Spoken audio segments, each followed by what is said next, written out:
Belasan ribu jalan rusak, korban berjatuhan, siapa yang bertanggung jawab? Ada juga kisah Ramadan dan reuni yang bikin haru. Bersama Suara Ruai kita bahas tuntas bersama-sama. Kita semua pasti tahu lah ya, lubang di jalanan Indonesia. Tapi sadar nggak kalau ini tuh bukan sekedar bikin nggak nyaman. Ini krisis mematikan yang, iya gitu, kejebak dalam drama saling salah-salahan. Yuk kita kupas tuntas masalah ini. Nah, kutipan ini ngena banget kan? Ini bukan cuma jalan yang nggak mulus, tapi ini tuh kayak jebakan maut yang ada di depan mata kita semua setiap hari. Biar kebayang separah apa, lihat deh angka ini. Lebih dari 12.000 titik jalan rusak. Cuma di Jabodetabek loh. Dan ini cuma data beberapa bulan terakhir. Belasan ribu. Setiap titik ini bukan cuma nambahin macet yang udah ampun-ampunan, tapi juga nyimpen bahaya yang jauh lebih besar. Oke, kita bakal bahas ini dalam beberapa babak ya.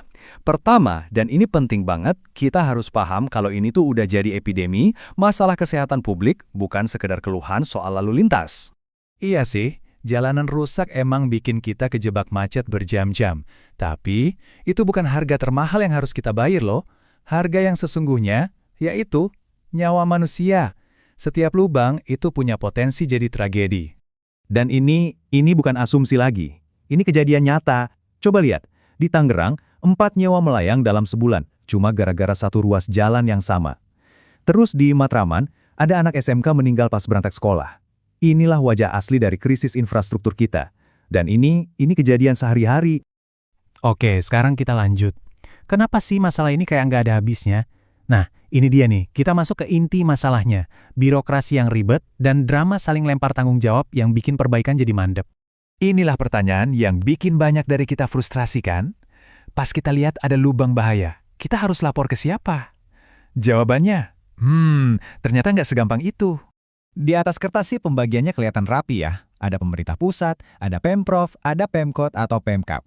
Masing-masing punya jatahnya. Kelihatannya simpel. Tapi di lapangan, batasan yang harusnya jelas ini malah jadi senjata buat saling lempar bola. Ujung-ujungnya, warga yang bingung dan celaka. Nih contoh paling pas. Di Bekasi, jalan utama persis di depan kantor wali kota itu rusak parah. Tapi wali kotanya bilang kalau itu bukan urusan mereka, tapi urusan pemerintah pusat. Nah, pola kayak gini tuh sering banget kejadian. Pola yang sama persis kejadian lagi di Bogor.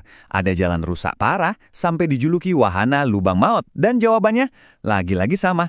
Oh, itu jalan nasional, urusan pusat. Intinya jelas kan, kita warga kejebak di tengah-tengah sementara jalanan makin hari makin bahaya. Tapi, jangan pesimis dulu. Di tengah kerutan ini ternyata ada loh payung hukum yang bisa kita pakai. Yuk kita pindah ke babak selanjutnya dan lihat gimana hukum sebenarnya bisa ada di pihak kita. Nah, pertanyaannya sekarang, emang hukumnya bilang apa? Ini penting banget karena jawabannya ngasih kita alat buat nuntut pertanggungjawaban. Ada loh pasal-pasal khusus yang melindungi hak kita buat dapat jalan yang aman.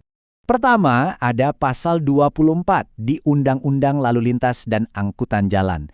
Ini jelas banget, penyelenggara jalan, siapapun itu, pusat, provinsi, atau kota, mereka itu wajib hukumnya buat langsung perbaiki atau paling nggak pasang tanda bahaya.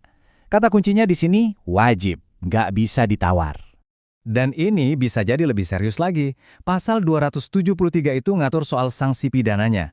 Kalau kelalaian mereka sampai bikin ada korban jiwa, ancamannya nggak main-main, penjara sampai 5 tahun. Ini nunjukin kalau ngebiarin jalan berlubang itu bukan pelanggaran sepele, tapi bisa jadi sebuah tindak kriminal.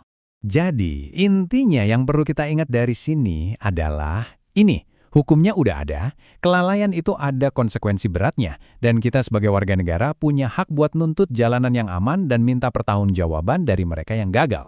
Oke, sekarang kita coba gali lebih dalam lagi.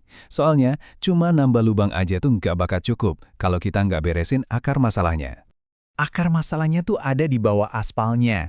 Air hujan yang nggak bisa ngalir karena drainasenya jelek, akhirnya ngeresep ke pondasi jalan. Tambah lagi materialnya yang mungkin kualitasnya kurang bagus dan nggak ada perawatan rutin, ya udah aspalnya hancur dari dalam. Ini kayak lingkaran setan yang keulang terus tiap musim hujan. Nah, inilah kenapa perbaikan yang sifatnya cuma tambal sulam, yang sering banget kita lihat itu, nggak akan pernah benar-benar menyelesaikan masalah.